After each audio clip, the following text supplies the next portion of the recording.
রোজা রেখে টুথপেস্ট দিয়ে ব্রাশ করা যাবে কিনা বলেন, যাবে কি যাবে না? যাবে। কে কে হাত তুলুন তো দেখি। হ্যাঁ, মাত্র একজন, দুইজন, তিনজন, চারজন, পাঁচজন, ছজন। দল ভারী হচ্ছে আস্তে আস্তে।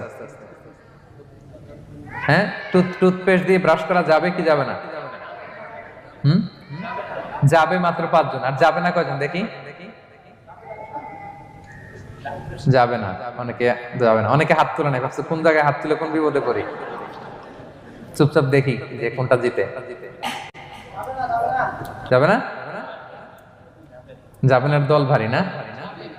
যাবে। এই সুন্দর বলছে, যাবে কিন্তু না করাই ভালো।